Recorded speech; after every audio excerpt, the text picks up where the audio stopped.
Hey guys, welcome back or welcome to Unbalanced with me, Cerys Davage. I hope we're all doing well. It's finally February. I just feel like January goes on just a little bit too long. There's a lot of expectations when it comes to January. There's a lot of pressure. And now that we're out of January, I'm feeling a little bit less pressure now. We could just get on with it. You know, the New Year's resolutions have been forgotten about. All the stuff that people were trying to grind really hard to do in January, we can just continue with a little bit less pressure now. So I really like that. Also, today is the 1st of Feb, which means it's Harry Styles' birthday. And Harry Styles is so back, guys. I'm very excited. His new album is coming out. And if you guys aren't excited about it, then we can't be friends. I'm sorry. I'm joking, but it is still very exciting, and you should check out his new song, Aperture. Not sponsored in any way, but if Harry Styles wants to sponsor me, he knows where to find me. Okay, that was like the weirdest intro ever that I did not plan at all, if you couldn't tell, but I hope you're all doing well. I've been extremely busy doing content on my social media pages and on my YouTube. I posted a vlog very recently, so if you haven't checked that vlog out, you can check it out and let me know what you thought. I've got some exciting content on the way, and one of them being an upcoming trip, actually. I'm going to Lisbon very soon. You probably already know, if you follow me on social media, that I'm going to Lisbon because I was asking for recommendations and I received so many recommendations. So I'm really excited to go and try out all these different spots, these gluten-free places to eat. However, I'm a little bit nervous because Lisbon is known for being extremely hilly, and I'm worried that I won't be able to get around as much. But apparently Ubers are really cheap, so I'm hoping to just take loads of Ubers everywhere. I was gonna take my electric wheelchair, but the streets are supposedly really cobbly, and if I get stuck, I'm going by myself, so no one else will be with me to get me out and to tilt me backwards or whatever.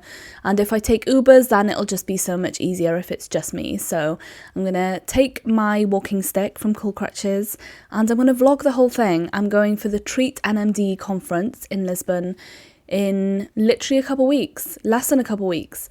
So I'm very excited to take you along with me and to vlog as much as I can from it. So stay tuned for that. Stay subscribed on YouTube if you're not already, because there's going to be some more vlogs this year, I promise. There's going to be some good stuff coming.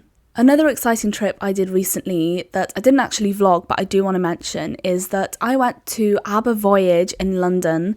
This was right in the new year, and it was absolutely freezing in London. It was like, it is still very cold, but I was literally covered from head to toe in just layers, and I only did it in one day. So I went with my sister, my mum, and my mum's best friend. It was an absolute blast. Me and my sister Caddy took our electric wheelchairs and we were just whizzing around having a good time. We took the Elizabeth line, which is just an absolute dream if you've got a mobility aid, but not just mobility aids, like, you know, if you've got kids in a pram or you've got buggies or you've got suitcases, like it's just so much easier because everything is step-free. Like there is always a step-free option.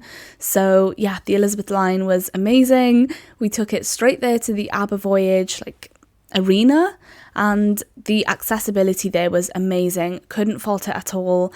Have to give my mum credit for organising this beforehand and for contacting the venue to check everything was okay. As we already know, with a disability, we have to look up everything beforehand just to avoid any surprises, and it was an absolute dream. And the show itself was incredible. If you haven't gone to see it and you're able to, I really would recommend. Apart from that trip, I have just been seeing a lot of different family and a lot of Tristan's side of the family, so it's just been really nice to catch up with different people, but also I've been very, very busy. I've tried to cut down on some things, but I'm still working on my work-life balance at the moment. I think I'm just that type of person that loves to chase being busy and being productive all the time, but I need to remember that I need to rest, otherwise I'll just burn myself out and I won't be able to move for like 3 days straight. So I need to take it slow, I need to pace myself, and I need to remember that it's not a race and it's not a case of doing everything as fast as I can as soon as possible. Like, I can spread things out, I can take my time sometimes. So that's something I'm still trying to learn. I've just had to close the curtains again. just like last episode, because the sun has randomly decided to make an appearance, which is very nice. But anyway, today's episode, I wanted to just bring some positivity to the world, I guess, to whoever's listening. I think this will be that kind of episode where if you're feeling down, if you want to change your mindset and you want to be more positive and have a more positive outlook on life, this will be the perfect episode for you, because I'm hoping that this episode will just be reminders that life is beautiful and life can still look good. And I know everyone's life circumstances are very different. You know, we've all got stuff going on. We've all got hard times sometimes, and I'm not taking that away from you at all. But I think from day to day, it's much easier to focus on like the negative things and to complain about everything. But I want to remind you guys that life is still pretty good and we only get one life. So this is going to be hopefully not too cheesy, but a very much needed episode for all of us sometimes, and hopefully one that you can return to if you're feeling down about your disability or just about life in general. I've spent the past few days culminating a list of things that we can do and things that we can take action to do to actually enjoy life, to genuinely bring joy into our lives. And hopefully there's something in here for everyone, some things that we can take action if we're unhappy about something in our lives, that we can actually take steps to change something, things that we can shift our mindset about, things that we can think about a little bit differently. Also, I asked my followers on Instagram to share some of their tips, share some things that make them happy and ways that they genuinely enjoy life, especially with a disability. So I'm going to get to those in the end, but first let's get through my list. First of all, and something that I'm seeing absolutely everywhere at the moment, is romanticize your life, even the little things. So it could be using your favourite mug every day for your coffee, or using that nice plate or that nice set of cutlery that you barely use. Sometimes it's about wearing that perfume that you only save for a special occasion, but actually it's okay to wear it now, you know? Make the ordinary days feel special. For me, a huge thing is music, and music boosts my mood completely. I'm not that type of person where if I'm sad, I would play sad music to like wallow in the sadness. I would immediately play happy music to snap myself out of that mood. And if I'm feeling a bit dull, if I'm not feeling like 100%, music is just something that lifts me straight away. I know what kind of music makes me feel good, and I don't really listen to lyrics as much. I'm more about listen to music that just makes me feel good and makes me want to bop my head or tap my fingers against the steering wheel on the way to work, you know? I really believe that music just changes everything. Music can kind of be the soundtrack to your life if you want to. If you're on a long commute or if you're doing a workout at the gym, listen to music that can be the soundtrack of your life, that can boost your mood, make you feel like you're in a movie. So that's a huge thing for me, and I would really, really recommend that, to be honest. I think romanticizing the little things will really change just the way that you live day to day, because we all have ordinary things that we don't even think twice about, things we take for granted. But if you look at that and think, okay, I'm so grateful to be here. I'm so grateful to have a car so that I can drive, and I'm so grateful that I have work to go to. If you just remind yourself how lucky you are to have the things that you have, for the people that's in your life, and for the opportunities that you have in your life, I think it really just shifts your mindset and makes you appreciate just every little detail in your life. This may sound really corny, but if you genuinely stop and you think, wow, okay, I'm so grateful for this, and I'm so lucky to be here, and so lucky to have these things in my life, then it just puts things into a bit more of a perspective. This is where postcode lottery comes into play. Not everyone has what you have, and you may not be happy with your life right now, but there are a lot of people in the world that would love to have the things that you have or the people in your life. And sometimes it's just about the people and the connections that we have and the little things that we take for granted that actually makes a pretty good life, and things that a lot of people crave in their lives, you know? This leads me on to my next point. Water the grass you currently have. So it's really tempting to always have the mentality of the grass is greener on the other side, but actually it's greener where you choose to water it. Make the most of and learn to appreciate the life you currently have rather than constantly chasing or dreaming of other versions of it that's out of your reach. I'm really guilty of this. I think we all crave some things that we don't have. We all crave versions of lives that we will never have, some things that are out of our reach. Yes, there are some things that's within our reach that we can change to achieve those goals and to change those certain aspects about our lives, but there's a lot of things in life that we can't change, like my disability. And I think rather than constantly crave and complain that we don't have the life that we really want, we may as well just deal with the cards that we've been dealt with and just learn to appreciate what we have. So yeah, the grass is greener where you water it. So it's always going to look more tempting on the other side. It's always going to look more tempting to have a life that you don't have. But actually, maybe if you had that life, you still wouldn't be happy.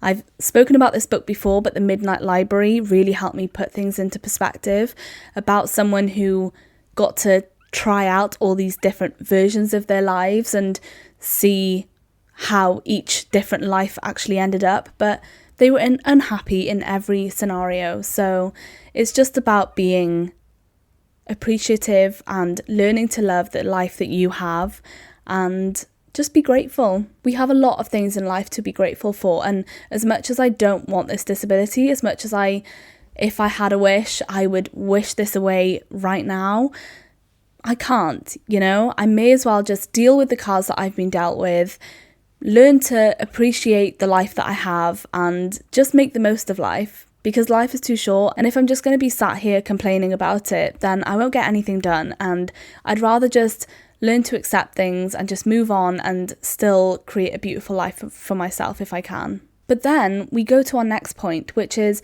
if you're not happy about certain aspects of your life, rather than complaining about it, think about how you can take actions to change that. If you're not happy with your job, then, instead of just complaining about it, can you take actions to look at other jobs, send out CVs to different people, make those connections and start networking to take actions towards changing that aspect of your life that you don't like? I could delve into so many different examples, but I'm sure you get my point. If you don't like something and you can't actually do something about it, then do something about it, don't just sit there and complain.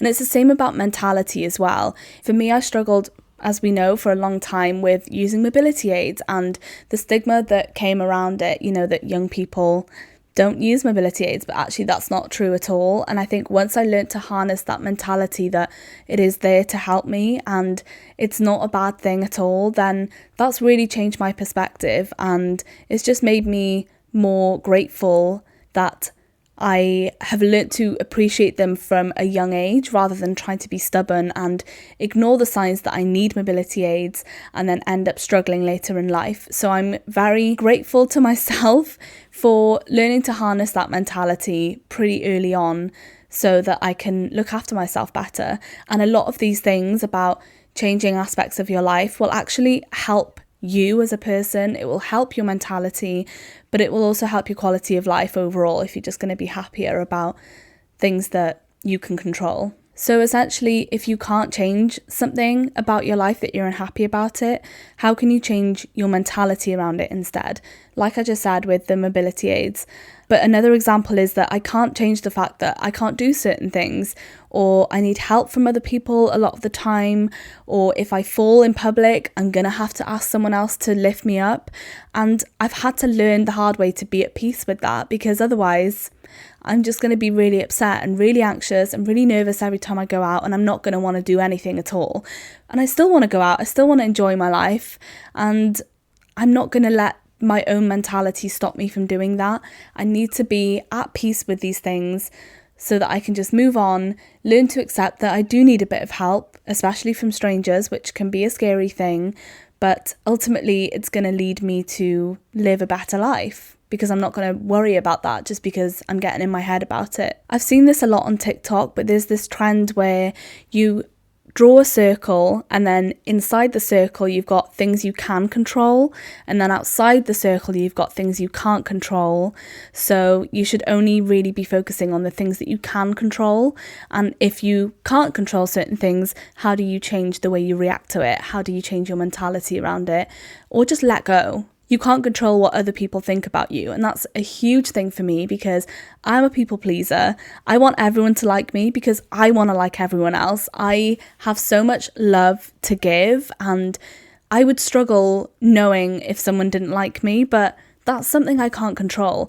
I know I'm a good person, and if someone else doesn't want to like me, then I can't force someone else to like me, I'm just going to have to let them make up their own minds about that. And to be honest, if there is someone like that, in your life that doesn't like you, it probably says more about them than you anyway. So let's just not think about that because that's out of our control. As much as I hate that, I'm going to have to make peace with it, So that's just one example of something that I've decided to make peace with, because otherwise I'm just going to get so anxious about it. I'm going to overthink, and there's literally nothing I can do. So why do I want to waste my time and energy on that? People have spoken about this book a lot, the Let Them theory. It is a theory, but it's also a book. I haven't read it myself. If you have read it and you really recommend, please let me know in the comments of this episode. I'm kind of toying the idea of reading about it, but I've heard mixed reviews.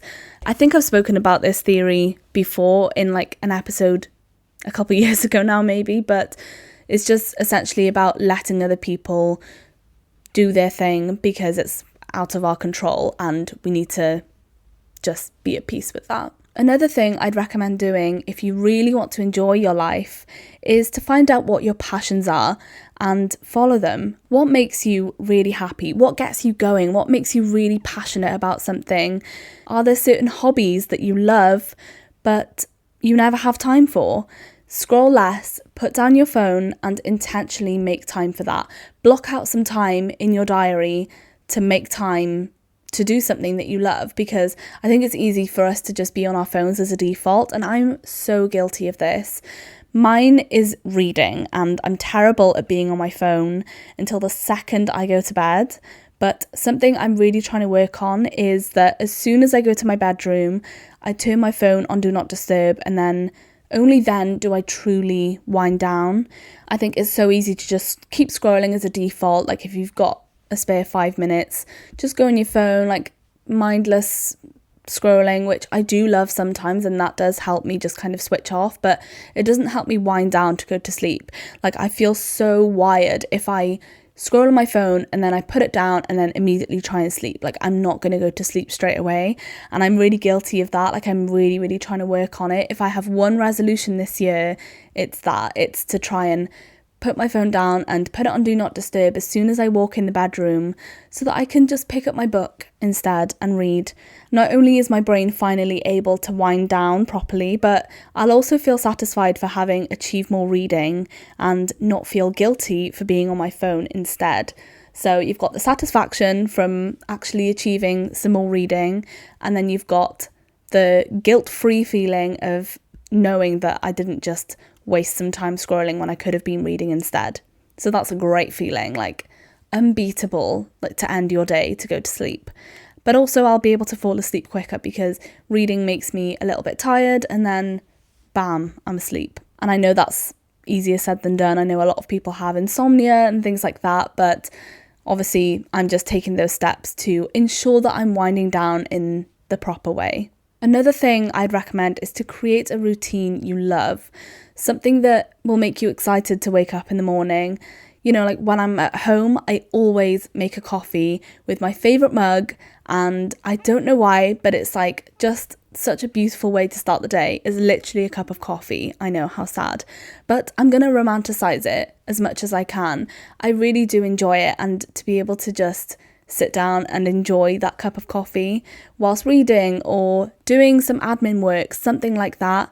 I also find a lot of satisfaction, like I said right at the beginning of this episode, in being productive and to just tick things off my list. I love making lists, okay? I'm probably a type A person, and I just find so much satisfaction in writing lists. So the day before, I would write a list of things that I want to do the next day. And then when I wake up, I've already got that list ready to go. And that automatically sets my routine into place because I've got things I need to do before the day finishes. So I'm not going to waste time. Just things like that. I don't know. I think just having a sort of routine where you're comfortable, where you know you're going to get things done, but also have that balance, like blocking time for rest as well. I think that there's just nothing like it. Just having that good balance is just perfect. But we here are all unbalanced, so we're going to try our best to work on that balance this year, right guys? We'll see. Another thing I'm trying to do is to focus on the positives, so what I can do rather than what I can't do.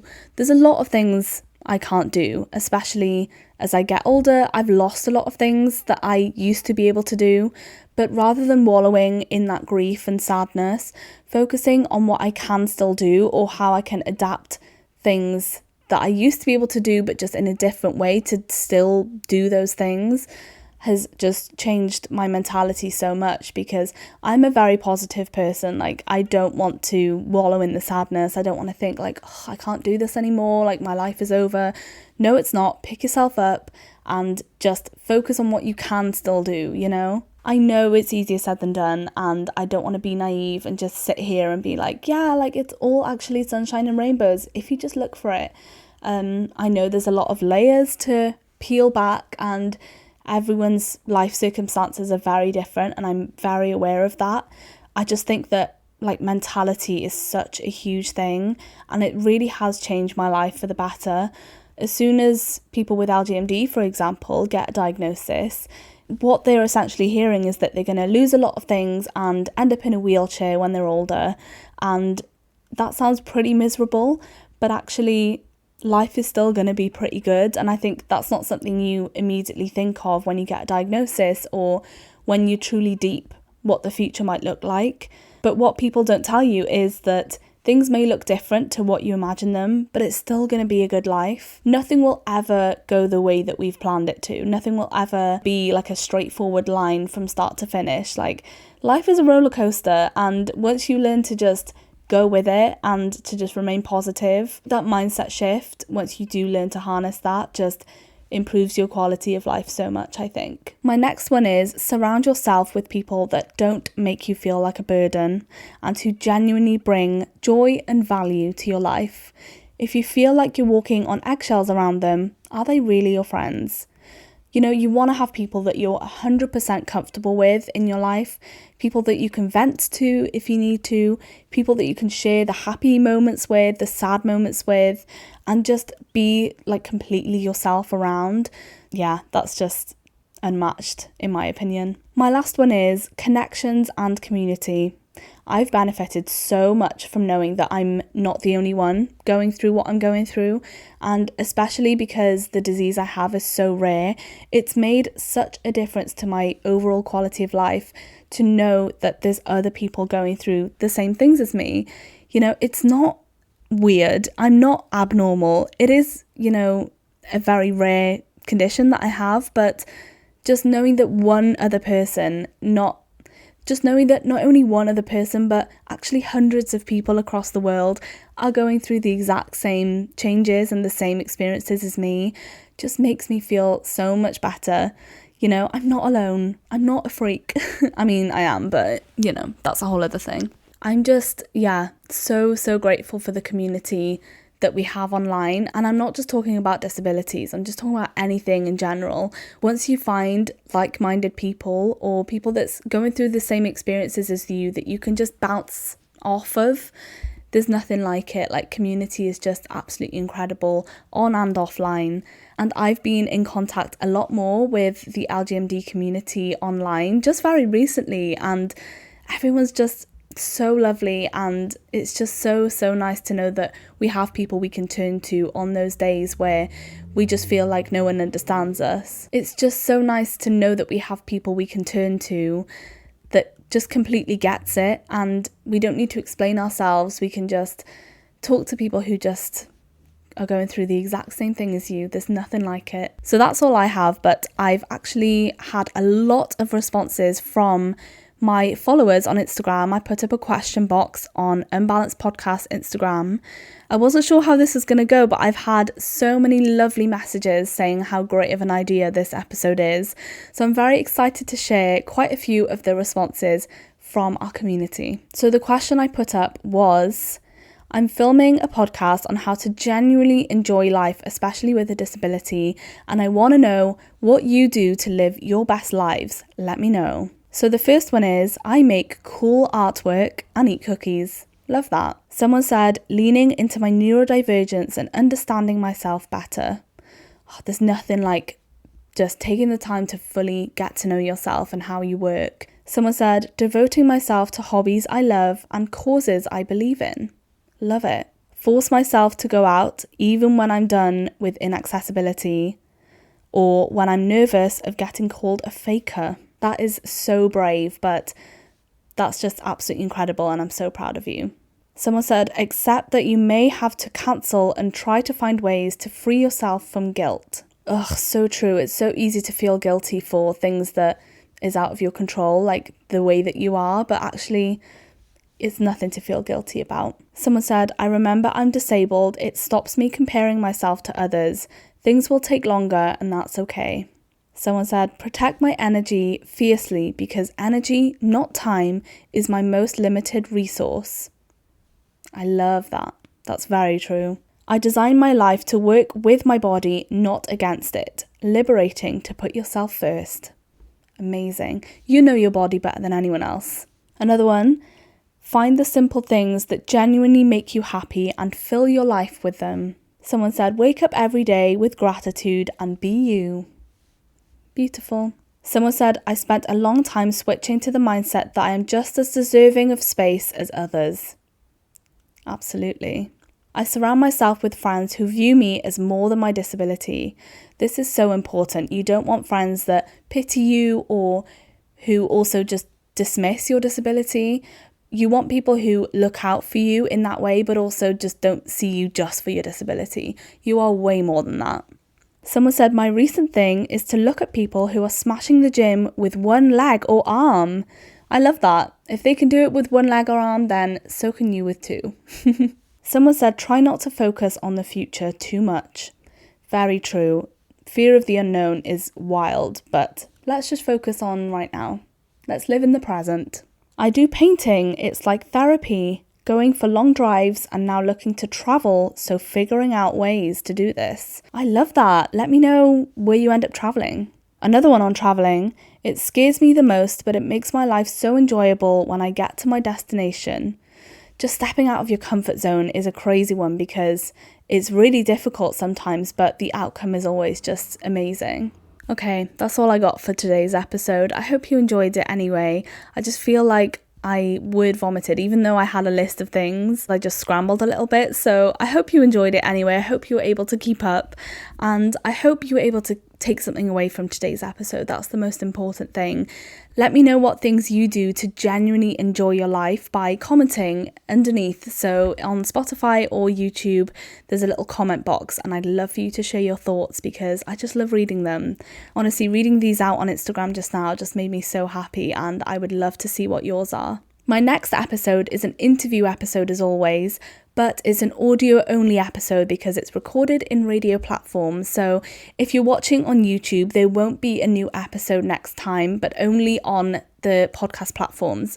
So make sure that you're following on Apple Podcasts or Spotify or any other podcast platform as well, so that you don't miss the audio episodes as well, because I don't want you guys to miss out on those episodes if they're not going to be on YouTube. I want you to still join in on every single episode. So make sure that you're following on a podcast platform as well as YouTube, because there's a lot of extra content on both sides. You know, you've got the vlogs on YouTube and you've got the audio episodes on the podcast platform. So make sure you're subscribed and following both. If you enjoyed this episode, don't forget to like it if you're watching on YouTube and to rate the podcast 5 stars if you haven't already on your favourite podcast platform. Thank you so much to Cure LGMD2I for constantly sponsoring this episode. I really appreciate you guys choosing to sponsor me, and the support means the world. If you want to find out more about Cure LGMD2I, their details are in the description of this episode and every episode, so don't forget to check them out to find out more about them or to donate. I love and appreciate you guys' support so much, and this podcast is honestly my whole world, so I would really appreciate your support wherever you can. So if you're watching this episode, why don't you take a little picture and tag me in your stories? I love seeing where you guys listen to this episode, whether it's tucked up in bed or at the gym or on a walk. Let me know by tagging me on your social media. My social media is Unbalanced Podcast and Cerys Davage on Instagram and just Cerys Davage on TikTok. Right, I'm off to have a coffee with a friend now, and believe it or not, I haven't had a coffee today, so maybe that explains the word scramble that came out of me today, but I hope you enjoyed this episode. I will be back with you guys very soon, but until then, have a lovely couple weeks. Bye!